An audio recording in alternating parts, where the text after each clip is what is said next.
Hey, I believe we're ready to get started. It is 12 o'clock. I just want to start by thanking everybody for coming to this great event. We're calling this Health and Safety 101, and we're just going to bring up the presentation on screen and just get started.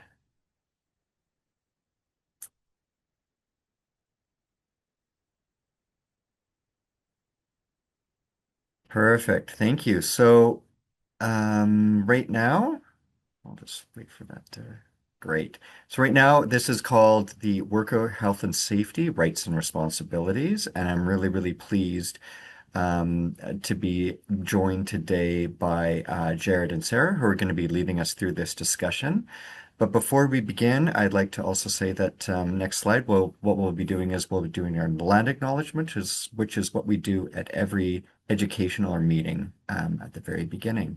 So I'd like to just say that NASA respectfully acknowledges that we are located on traditional lands now known as Treaty 6 and 7 territory, home to many First Nations, Métis, and other Indigenous peoples.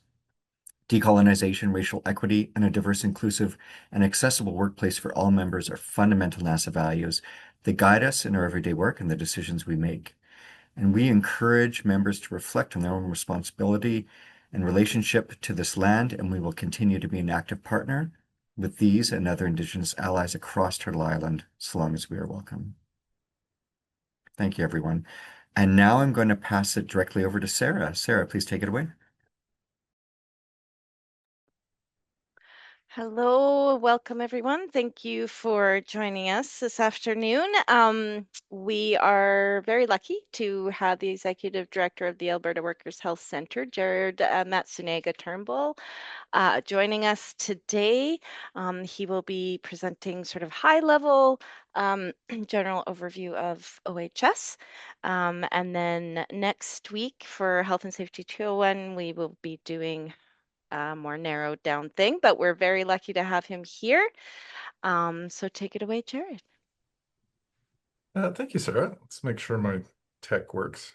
If it doesn't, please bear with me.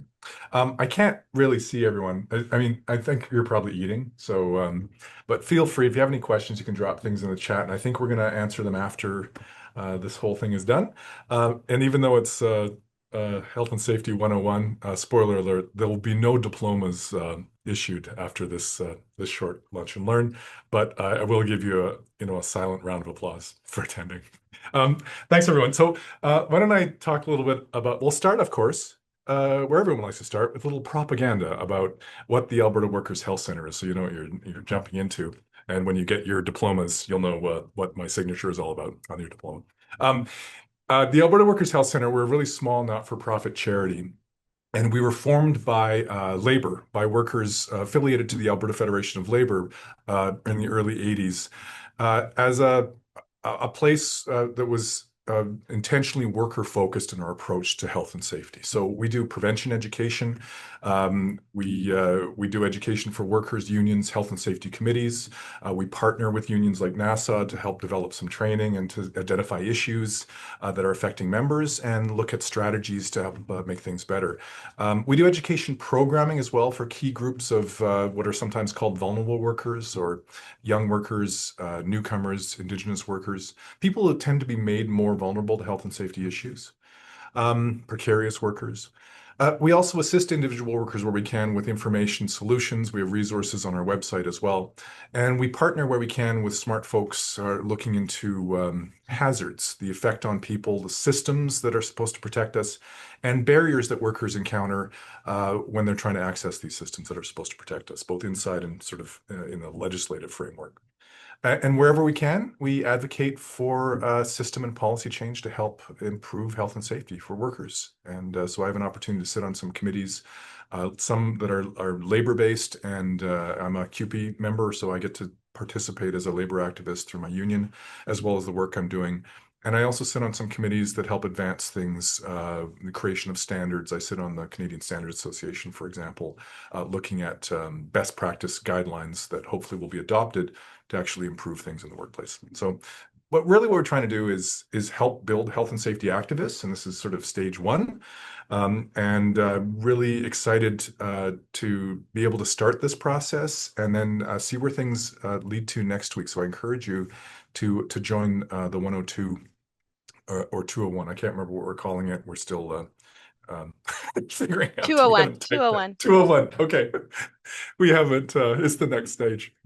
So it's a great opportunity. I think NASA is making some great strides towards prioritizing health and safety for members, and it's key, of course, for workers to be involved in that. We're the ones doing the jobs. We usually know what the problems are, and we often know what the solution should be. So please get as involved as you can and spread the word. Okay, enough of my yammering about that. Let's yammer about some other stuff. So we're going to be talking about occupational health and safety. And just as a quick review, there's a bunch of different legislation or laws in Alberta that affect workers. So the one is the Labor Relations Code that covers things like your collective agreement, the rules for forming and joining unions in the province. And spoiler alert, Alberta is sort of way behind, I would say, and almost regressive when it comes to the way that workers are allowed to even to join and to form unions. We also have the Alberta Employment Standards Code, and this is this is the minimum standards for folks who aren't covered by a collective agreement or aren't part of a union. And in new collective agreements, that's often the floor. So they can't go below the minimums for wages, hours of work. There's stuff about overtime, termination pay, all of those things fall under employment standards. Alberta Human Rights Act, which governs the Human Rights Commission, which applies to members as well. And especially when it comes to protected grounds around discrimination at work. So there's specific rules around human rights at work. The Workers' Compensation Act, you might be familiar with the Workers' Compensation Board or WCB. And that's it is no fault compensation for workers if you've been injured or made sick at work. You can get payment if you're not able to work because of that injury. You can get treatment, all of these other things. So that's important to know about. But that's after you get hurt or something goes wrong at work. What we're going to be talking about today is stuff that's covered under Occupational Health and Safety Act, or OHS, which is the prevention side of things. Okay, so occupational health and safety, why is it important? This was a course, we'd have this big brainstorming thing, but you're all eating lunch, and I'm just going to be talking really quickly. But it's important. Obviously, it affects our lives. It affects our livelihood, our ability to make a living. It's our bodies. It's our minds, right? So it's really important as human beings that we are healthy and safe, and that our work doesn't do anything to damage that. Stats are always important to take a look at. So in Alberta, the most recent year we have stats is for 2024, and these are compiled and accepted by the Workers' Compensation Board for Alberta. But in 2024, there were 203 fatalities. So 203 people died because of work. Most of those people were older and had died because of an occupational illness, cancer related usually, from exposures that could have happened years before. So people generally know what asbestos is. It was in everything. It was this miracle fiber that was present in buildings. It was in insulation. It's still used. Occasionally you find them in brake pads and things like that. But they discovered, of course, that the tiny particles caused cancer and caused things, something called mesothelioma or asbestosis, and then even a tiny little bit, a tiny particle, if you were exposed to it at work 10 years ago, 20 years ago, now they're saying 30 years ago, it could lead to this occupational disease. And people are dying from it from that exposure early on. So 203 fatalities, a lot of them were from exposures that happened decades before. And some of those are the ones that we know. We also know that because of the long time for it to develop, people have to attribute that disease to work. And we also know that some people were denied because the question that WCB asks is, did you smoke? And if you have a lung cancer, then it's linked to the fact that you smoke, not necessarily because you were exposed to your work demanded that you crawl through cubby holes and were exposed to insulation that contained asbestos, for example. Okay, so 203 fatalities. There were also some young people. There was, I believe, a 17-year-old, 18-year-old, some people in their early 20s, late 20s, and all through the decade. So uh, it's not just the older people that are being killed because of work, unfortunately. And 203 fatalities in 2024. The year before, in 2023, was 168 people who died. So there was quite an increase that we saw in 2024. As well as fatalities, every year there's 50,000 what are called disabling injuries. And those are injuries that are so bad that the worker can't do the full range of duties the next day, right? Sometimes folded into that is something you might have heard called lost time claims. So that's a WCB terminology. Disabling injuries as well. So we know that 50,000 or so every year disabling injuries in Alberta. But we also know that due to underreporting, disabling injuries are actually 3 to 4 times higher, right? Sometimes workers don't report it. Sometimes we know that bad employers actually encourage workers to not report, and that means the stats aren't showing up. It also means that you're not necessarily eligible for treatment through WCB. So disabling injuries 3 to 4 times higher. We think about the workforce in Alberta that can fluctuate between 2.5 million people. That's a lot of people. So sorry, I'm jumping. Disabling injuries 3 to 4 times higher than that 50,000 mark. That's about 170, 180,000 people getting seriously injured every year. Is if you take into account all the injuries that happen at work, 1 in 5 is the estimate that workers experience at least one injury in Alberta every year, 1 in 5. And again, 2.5 million people, that's about 500,000 people get hurt at work every year. That's a problem, right? That's something that if it was happened outside of the workplace, we would probably look at it differently. But we tend to frame workplace injury as being part of the job. It's just one of those things that you take on. But the challenge for us is to actually push back against that and say, no, you know what? We're signing on to do a piece of work, right? To trade our skills and our labor for compensation. We're not signing our lives away or our health away. Okay. Uh, so that's the scope. That's why it's important. Now, occupational health and safety law. Most workers in the province are covered under this. I brought a prop so to make it more 3D, but it's still 2D. It's pretty flat. But here you go. So this is the Occupational Health and Safety Act, Regulation and Code, the Blue Book. Some workers are covered by federal legislation under the Canada Labour Code Part 2. But we're going to be focusing on the Alberta legislation. Most workers are covered under that, including, I think, probably everyone here. The purpose is to prevent worksite incidents, injuries, illnesses, and diseases. And they include the minimum standards for health and safety compliance. So sometimes we tend to think of this as being, the equivalent. This is the minimum wage of health and safety, right? We have to have at least the minimums, but we should be pushing up to actually have better than minimum standards. And workers with a union, all of you here, may have additional protection and processes in your collective bargaining agreement. And if you don't currently, there's opportunities to bargain that stuff in. And we've seen workers win big gains when it comes to prevention, different processes to make workplaces safer and healthier by using the collective bargaining process and the agreement. Okay. The law is based on something across the country is based on something called the internal responsibility system. And basically, you may have heard this before, we're all responsible for workplace health and safety. But it kind of looks like this. We've got employers, we've got workers, and we've got government. Those are the three parties that are involved in the internal responsibility system. And the focus really is on trying to solve things in the workplace at that employer and that worker level. And government is therefore on the side and has some responsibilities as well. But I would say that this particular government has really encouraged employers and workers to do stuff with very little in the way of meaningful enforcement or even creating laws that meaningfully protect workers. We've seen in the last few years a completely revised Health and Safety Act, and that coincides with another majority government that push things through. And many health and safety activists say that this actually weakened workers' rights and weakened some very practical health and safety legislation. We'll get into that. That might be a 102 thing, or that might be a future course.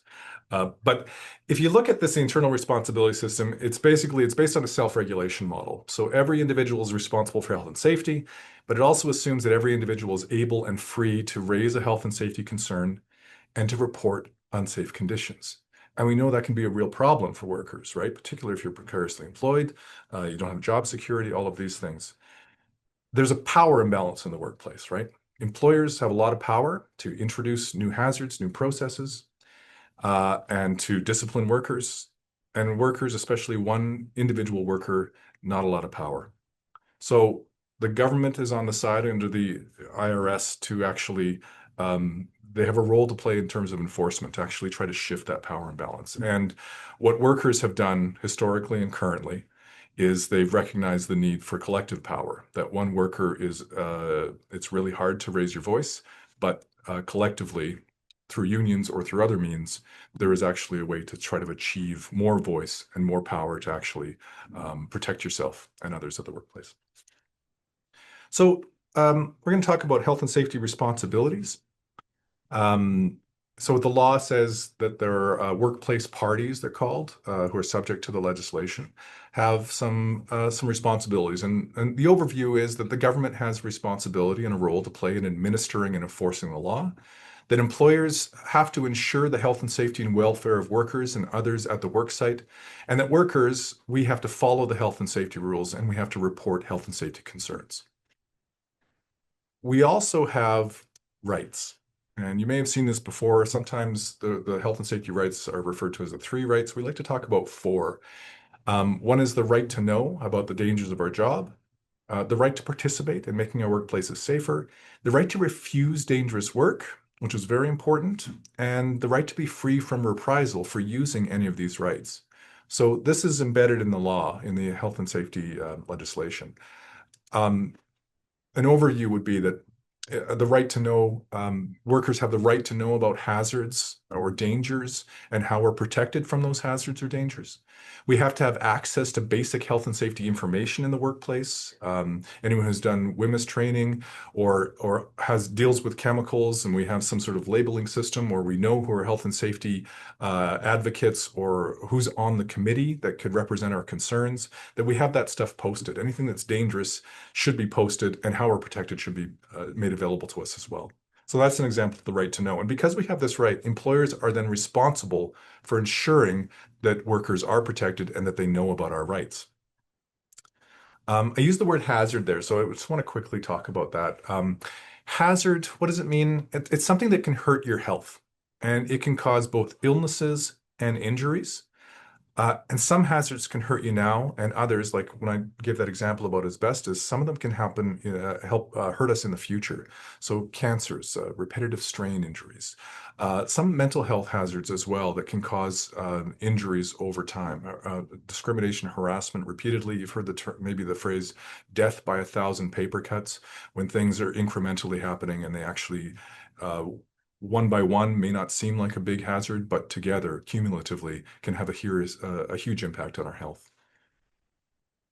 Something that is maybe useful in terms of framing what kinds of hazards there are. You can categorize them. This is just one way to do that. There's different ways. But the idea, if you're looking at health and safety in your workplace, is to not just focus on one kind. And what we tend to do is focus on the visible ones. So physical hazards would be one category, and those would include things like poor machinery, safety hazards, slips, trips, and falls, sharp things, all of those kind of things. But they can also include some things that are harder to spot, ergonomic hazards, right?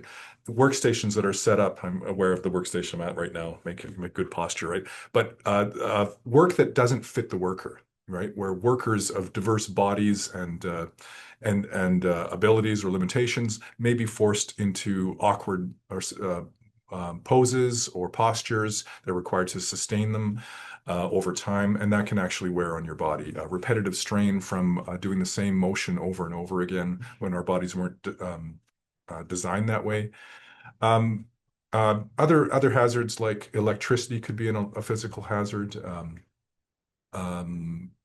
vibration, extreme temperature, those kind of things as well. So chemical hazards, which folks are maybe used to. Most workplaces have cleaning agents of some kind, and some of you may work in labs, right, where you're actually exposed to chemical hazards as part of your daily work. Those of you who might clean come into contact with those as well. Biological hazards, those of you who do healthcare work or actually anyone who's exposed to another person may be exposed to biological hazards in the forms of germs, viruses, bacteria. But we also see that in sick buildings, so-called. So we have exposure to molds, funguses, those fungi, I guess is more accurate. All of those kind of things that can hurt us. Um, and psychosocial hazards. So psychosocial is a bit of a weird word. It's coming more into play now, but they're psychological stressors brought on usually by interaction with another human being. So if you work with another person, there's the possibility for harassment. There's a possibility for um, the threat of violence or discrimination. But psychosocial can also be other kinds of psychological stressors. So overwork, unsustainable workload, especially as if it's piled on and piled on. Um, I would argue, abusive management techniques that might not show up in the legislation as being something that is covered, but we know that it has an impact on us as workers, right? Shift work has been shown to cause both mental health hazards, so psychological health hazards, but also physical hazards over time. So there's a bunch of things that can fall into psychosocial hazards.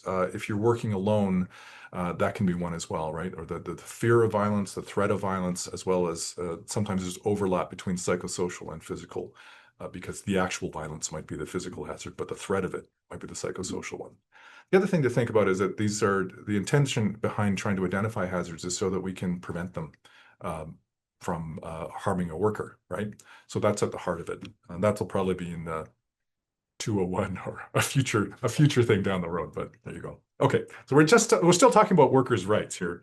I'm going to try to get through this. I'm talking a lot over your lunch.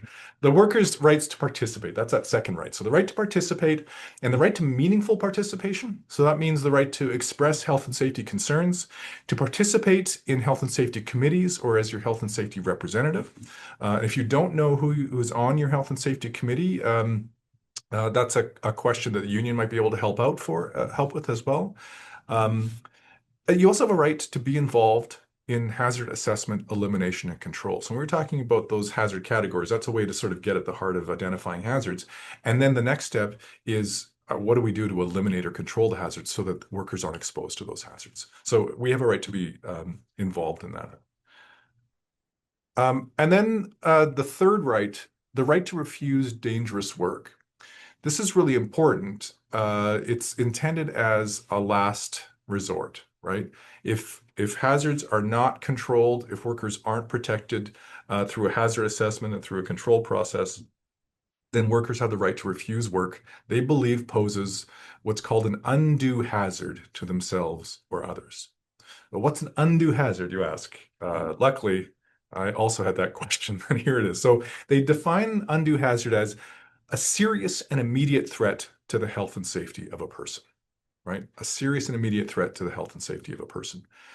I'm not going to go into the specific process. There's actually a legal process when it comes to the right to refuse dangerous work, and that's probably the thing that you need to know is that you have to use it correctly, right? And we have some fact sheets and stuff. We'll make that available. Sarah and I will figure out a way to make sure that you have access to this afterwards, and I can share these slides as well. But essentially, if you're using your right to refuse, you believe that you're being asked to do something that poses an undue hazard to yourself or others. What you want to do is you want to say clearly to your supervisor, I refuse because it's dangerous and why you think it's dangerous. So I'm refusing to do this, or I'm using my right to refuse because it's dangerous and why these are the reasons why I think it's dangerous. And the reason I'm repeating that is because we know that workers have gotten into trouble because they have said, I'm not doing this to their supervisor or to their boss. And they haven't said it's because it's dangerous work. And so what happens in those situations, it's possible that it could be insubordination because what you've done is said, no, I'm not doing it to your boss, right? So you want to make sure that you're doing those three steps. I'm refusing to do this because it's dangerous, and this is why I think it's dangerous. Okay. Sarah, I think I'm going to turn it over to you, and I can work the slides sort of DJ style. You can tell me when to advance this here, but because I think you have some specific language about health and safety and work refusal stuff in the collective agreement. Yeah, yeah, thanks, Jared. In the collective agreement, common provisions, Article 702, would be our work refusal language. So it begins where an employee has reasonable and probable grounds that lead them to believe their work or work site is unsafe. They will have the right to refuse to enter or leave an area if their personal safety may be endangered.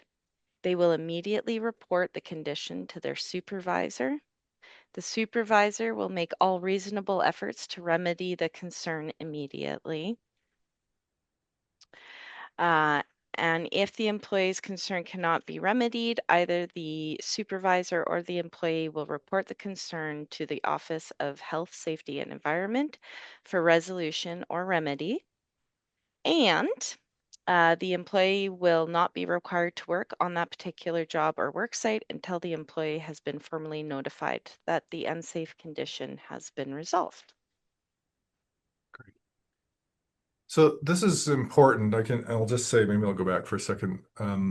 It's really important to get to know the language in your collective agreement because we see here, this is a prime example of workers bargaining, unions bargaining for language so that it goes above the minimums in legislation. And because the minimums in legislation, because there's not much language there, this is really important to make sure you're following it correctly as well.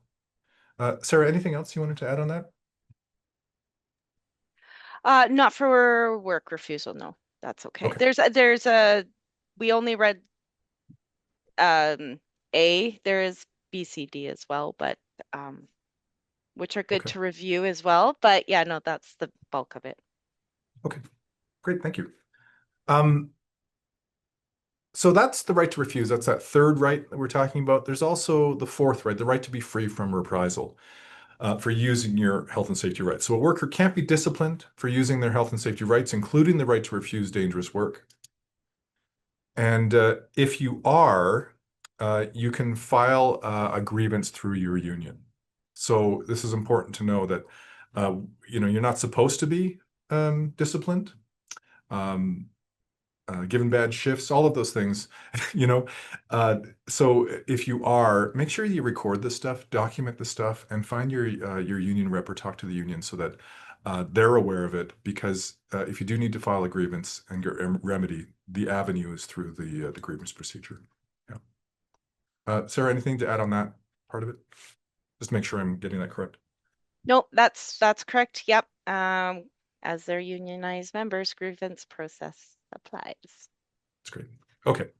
So almost at the end of my yammering, but there are some health and safety resources, and we'll make sure that these are available to you. The first is Alberta Occupational Health and Safety. And so that's the arm of the government department that controls health and safety, alberta.ca/OHS. And they have, you can file a complaint through that. You can get more information about anything that's in terms of the legal stuff. They also have fact sheets and they have best practice documents and things like that, tip sheets and summaries, because the legislation is, spoiler alert, brutal to read. So you have interpretations there. And a good resource to use as well. Another one would be sort of across the country is something called the Canadian Centre for Occupational Health and Safety, or CCOHS. And again, they have some training stuff. They have webinars. They have fact sheets. If you're looking about information on a specific hazard that you're concerned about, they also have a bunch of those things as well. And I believe that both of these sites have some availability of materials in languages other than English, although it's mostly English, and the CCOHS site for sure is French and English. So it's important. The other thing I should mention is that if English is not your first language or a comfortable language, you can request translation if you're calling the Alberta OHS hotline or contact center. You can also check out our website. We have some fact sheets, we have some info and some links. Alberta Workers Health Centre, awhc.ca. And of course, you've got the Non-Academic Staff Association, your union, NASA, and there's the info there. Um, Finally, I will just say this. It's really important if you do get hurt at work, make sure you contact the Workers' Compensation Board or WCB. Here's their information. Uh, it's important. There's actually three, we'll get into it, but you have a right to file the worker report. So you get your say in what you think, what you feel happened when you were injured or made sick at work. Your employer is required to file if you are admitted to the hospital or some other reasons. If you were injured, rather, they're required to fill out a form within 72 hours, I believe it is. And your doctor or the medical person that you see is supposed to ask, did this happen at work? And they're supposed to also fill out a form. Yeah. Okay. Sir, you can correct me if I'm wrong on that stuff. And I'm going to throw it to you here. Thank you. Just a couple things. So the NASA Health and Safety Working Group has been working very hard to prioritize and health and safety and bring you education, all these kinds of things, and they have big plans. So a couple of asks. One of the things we are doing is developing a safety survey. This will help us because right now most of the data we rely on the employer's data. So we'd like to get some of our own data from our members, which will also help direct some of the priorities of the group as well. That will be coming out in early February. So we just ask everyone to please watch for it and fill it out. It's going to be comprehensive but not arduous is the plan.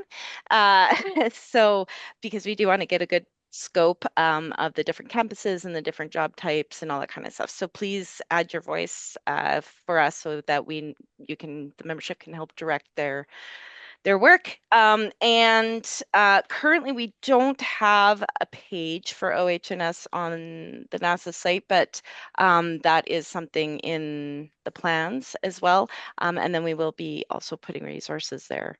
The committee will be doing that as well. So those are just my two heads ups. And the other one being that we have NASA Health and Safety 201 next week, which will be with myself because I am the staff rep, and David Patton, the chair of the Health and Safety Working Group. So please join us for that as well. Great. Great. I just want to say thank you both to Sarah and Jared for bringing this forward and sharing this with the membership. I think that's fantastic, and I just want to give a little applause there for you. Very well done. I do want to just jump into questions too, and this can come from anybody, um, either through the chat or you can also raise your hand. But we do have one question that's already come in. And I think it's quite a good question. How many of these injured employees I think this is in reference to one of the earlier slides that you were discussing, Jared. How many of these injured employees are permanent Canadian residents? I'm wondering if there's a workplace safety education gap. Uh, I don't know the breakdown of that. I mean, I think anecdotally we know that if you're a newcomer to Canada from whatever stream, um, it's harder to access systems that are supposed to protect us or to compensate us afterwards. If that does that address the question? I think that what we've heard is barriers for folks accessing certain things, so we don't know the data.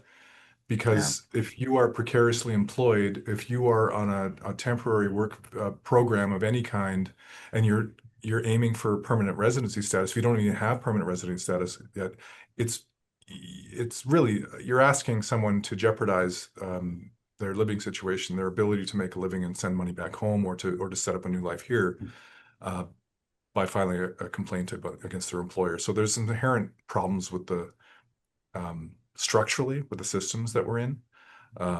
That being said, it's still important. I mean, I think this is it. This is why the unions should be this is so important and this is vital. Is that um, going alone, even if you're not precariously employed, is very tricky through some of these things. It actually requires workers to have power in order to exert that power in whatever way we can. And so sometimes some folks might feel that agency and can speak up on behalf of someone else. And I would encourage folks to go, if you're seeing a health and safety issue, you are likely not the only one that's experiencing that. So there is an assessment of what can we do collectively to help each other out, because there's a saying, an injury to one is an injury to all, but we know that the injury to one sometimes can be felt more deeply than the injury to all, if that makes sense. It does. Yeah, no, thank you for that. And really good points. We do have another question from Aaron, and this is probably more directed to NASA staff, but it says, I know we can't be disciplined for bringing up a safety concern, but what if someone negatively affected by bringing up a concern is negatively impacted in an unofficial way, for example, being treated differently or poorly by a manager or something similar? So I don't know if anybody on staff wants to speak to that. Yeah, I would, uh, what I always say is we can say have the right to be free from reprisal, but at the end of the day, none of the LROs can stand beside everybody and make sure that they behave properly. So sometimes stuff does happen. I would say the biggest thing is always documentation. So document, the date, time to the best of your ability, what happened, if there's any witnesses. I also always say if you can add in how it affected you as well. So, um, you know, physically or emotionally, mentally, however that affected you. But yeah, document what's going on and be in touch with your LRO as soon as possible, so that they can help you with that process. So you do have that right, but sometimes people, disobey laws, and so they have to get in trouble for it. So, Joy, anything you want to add to? Yeah, I was going to say, I mean, some of these things can be very subtle, right? Like treating someone differently. They get all the very least desirable assignments or the additional tasks or whatever. And it's important, as Sarah said, to document them and to have a chat with your LRO. I think it's very difficult, folks, to get into a formal complaint process about bad management. That's a really difficult thing. However, we can try informal routes to try and shed some light on the situation and work with HR to try and get correction. But neither track is easy, but we can certainly try and do something. But it is important. It is important also to bring to the attention of that person that you have noticed that since you raised this issue, that the way you're being treated is different than what you were being treated by them prior to, right? Yeah. Thanks, Joy. We got a couple of questions here. They might be easier to or more quickly answered. One of them is Health and Safety Committee mandatory for workplaces in Alberta? Yes. So this was Okay. brought in fairly recently. The NDP, when they were in power, brought it in, and we were the holdout. Alberta hadn't been required to have committees until then. So we still have them. They're very important mechanisms. They're actually a place, one of the few mechanisms that workers can have a voice. And so I would say also, maybe because I'm a health and safety dude, is like get involved, you have bring concerns to the worker folks on that committee, and um, because that actually helps them do their job as well. The union is involved in it. It's a way to advance things that where you might see some results. Some are labor relations is the avenue, and some are health and safety, and sometimes there's an overview. But the goal is to create a more just, safe work environment. And if we can use these mechanisms, that's great. So they are mandatory. The answer is yes, they're mandatory now. Yeah. No, thank you. And the explanation behind it is great as well. Um, Another question, do you have any information regarding the success rate um, of outcomes when psychosocial claims are brought forward to WCB? I think they just do they tend to be successful or is it a complete? It depends on Oh, the occupation. right? Yeah. I mean, the problem is that where the current government changed the legislation. So now the only folks that it's like a psychosocial um, injury is immediately recognized are first responders, right? Okay. And people that Yeah. have experienced like a major trauma in the workplace. Anybody else where it's bullying and harassment by the manager, maybe by coworkers, that is a bigger hurdle. Many of More those difficult. claims have to go to appeal first, which takes many months, folks.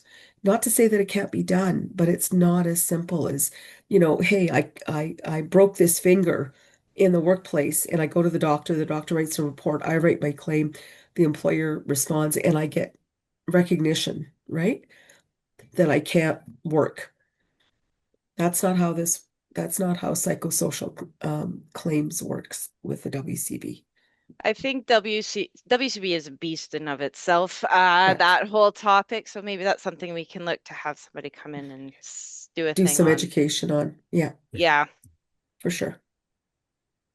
All right, thank you. We do have one more question here. It says there appears to be a gray area in OHS guidelines related to working in hybrid environments. So the question is, could you provide any more detail on the types of hazards that may arise and how these would impact classification of hazards in a home-based workplace? For example, how are issues such as workstation setup, the use of noise canceling devices typically considered, right? So that is something that I think is probably going to become more and more common of an issue and how that's dealt with. So I don't know if anybody can speak to that, Jared, or Yeah, well, I can say the legislation is pretty silent on it. There's no yeah, specific code or technical specifications. The other tension is historically the enforcement of stuff that happens in a home or a private residence.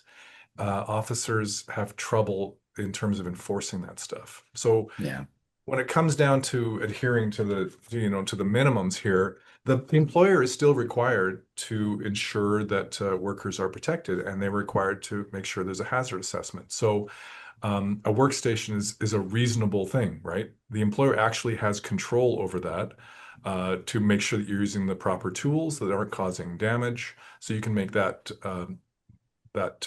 case for it. But I think there's a trade-off because some workers have said, it's great because I can adjust my workstation the way I want to, but only if you're provided with resources to be able to do that. And we know that workers sometimes set up their own stations. Typically, the employer's not moving on it. Well, I'm going to adjust this so that it's not hurting me, or I'm going to take little micro breaks. So the other thing that happens is when you work for an employer that is monitoring workers, whether it's through keystrokes or whether it's through like active surveillance, and this is damaging not just in terms of privacy and like, I would say probably a mental health, a psychosocial health hazard, um, that level of control, but also it impacts your health and safety. It requires you to then be at your station and not have control over your um, the stuff that you can to take breaks and to stretch or to change your the way that you're working. So I don't know if there's anything. It is gray. I will acknowledge that it's a gray area, and it's something that could have some success as a bargaining issue, right? It could be through the health and safety committee or whatever, because the legislation is largely silent. Uh, Um, Jared, if I might, I think there's also a tension between the employer approving people to work from home, right? And all the obligations that they feel they still owe the employee because they've approved that and they see that as a perk for the employee. So that means I think there's a thought that then you give up all your rights to these other demands about a proper workstation and proper tools that they supply, right? yeah, Because if you look at the from home program from the university, it is all about employee supplied equipment and that kind of thing. So there's so we have to be a little bit uh, in an ideal world, the employer should be responsible for the workstation in the home-based workspace. I don't disagree with that at all, but that's not how things are set up for our members currently. And Yeah. I think that there's a lot of our members that value the ability to work from home. And so they don't push when they need, they might need something as simple as a sit stand desk. And it's cheap to buy those. They're $150. But will the employer supply them? Likely not. Likely not. Yeah. Or even fully adjustable chair, right? Again, that's something that the employer could supply, and other employers have done that, but I don't think you'll see University of Alberta going there. The other thing that's in the employer's favor is the chilling effect of workers who are, known to be being sent back to the office now, right? After Yes. 5 years. And so you are making that calculation. I guess I could say that in the absence of guidelines or legislation there, there's a what some unions have done is create or steal, borrow fact sheets or things for workers to then be in control of their workstation to sort of tips and tricks, what should you be Yeah. looking at? Yeah. Because that's the thing, right? If you don't, not everyone's an ergonomist, so you don't Yeah. know what Yeah. actually you should be doing, right? Yeah. Um, there's also stuff around where is work in your home? Do you carve it out? And if you do get hurt, what's the WCB going to consider your actual workspace? So there's a bunch of different things in there that's unique, but there's a lot of pressure. Yeah, agreed. Yeah. Yeah, a lot of pressure and a lot of work for us to do, I think, on that issue Yeah. as well. Yeah. Kelly asks, I think this is the final question. Kelly asks, if you have any tips on how to change mindsets regarding workplace safety. So it's applied regularly, not just when inspections are happening. So how do we try to change workplace culture about health and safety? I think that's a very simple question, but very difficult to answer and very broad. But yeah, maybe you could give it a shot on some advice for that. Well, yeah, I mean, I think it's an issue if you don't have it modeled, right? Uh, because of the amount of control that an employer has in the workplace to actually dictate what the culture of the workplace is, safety culture becomes part of that. And so, if you're lucky enough to have an employer that is safety minded, in some organizations that's true, right? And you actually have a really robust health and safety management system, even in little departments, because unlike other labor relations issues, it's possible that someone has been touched by a health and safety incident and has a near miss or has unfortunately lost someone or someone they care about, coworker, community member, family member, that actually makes health and safety part really present. And so they're more likely to act. And you might have actually individual supervisors who are doing that as well, right? They typically they're more connected to the work if they've come up through work, and have done that job and know that how health and safety directly affected them. So I mean, that's so luck could, okay, so there's one, right? There's the established sort of thing that you have. I think that doing things like this is important because workers need to be the ones dictating things. In the absence of a benevolent employer, which we can't count on, it's got to be us. And it's got to be us, not as individuals. Health and safety is very lonely because usually there's one champion and that champion gets burned out. So looking at ways to build each other up, to actually model health and safety and use that right to participate, not as something that is about challenging the employer, but participate in health and safety discussions that we talk about. So having a conversation with someone and just saying, is there a better way, or are you experiencing this? Having those little conversations does a couple of things. One is it normalizes talking about health and safety. It also identifies allies. And so you're not alone in that, right?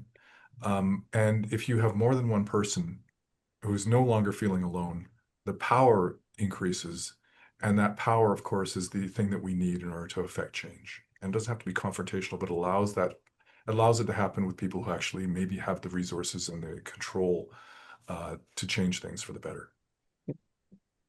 I think the other part of it is that conversation um, does happen for certain issues, but maybe not the full extent of the health and safety concerns that may be occurring in the workplace. And so it's about broadening the conversation to include things like psychosocial hazards, right? Yeah, we all understand trip, fall, slip, chemicals, biohazards, but it's the extension of it to those other kinds of hazards and identifying them as a hazard. Like I think lots of people, even for me, Jared, I have to tell you, every time I take a health and safety course, I learn about a new hazard, but one that I've dealt with virtually all my working life, like the monitor, right? You Right. don't think about those things because they seem innocuous and benign, but they're not, right? Till somebody explains to you why they're not. Um, so I think that's also like sharing information Yeah. is also another good strategy. If I can just say something about how NASA is sort of uniquely positioned. One is that you have an executive, and thank you, Quinn, for hosting this, is like uh, prioritizing, looking at members being interested in this, something that the union should do. And that helps normalize the discussion, right? Or you could set up things like a committee where you actually have a structure in place where people can go, oh, there is a place, there's a thing, right? That's one thing. The other is that the membership is so diverse, right? Like when I'm learning about what you're talking about, it's like, oh, you have, people are working. Basically, it's a community, like it's a municipality, right? And that's gold because if you want to change safety culture, uh, the ability to hear from folks and validate the kind of work that people are doing all over NASA's membership actually helps. You can learn from successes and challenges from one sort of sector Mhm. within the union to another, um, and you sort of build that worker to worker kind of a network. If that makes sense. So there's good opportunities there. Thank you for that. Um, I'm not seeing any other questions, but I do want to put one more call out. Does anybody else have a question they would like to address before we adjourn for the day? I'll give it the going once, going twice, going three times. And I'm not seeing any hands up, but what I do want to say is thank you so much, Jared, for spending your time with us today and bringing this information forward. Sarah, thank you again for presenting, and Joy for your comments, and of course, thank you to all the members for coming out today. This is such an important subject. And I want to give a special thanks to a bunch of the NASA staff who have really been the spearhead of driving this forward.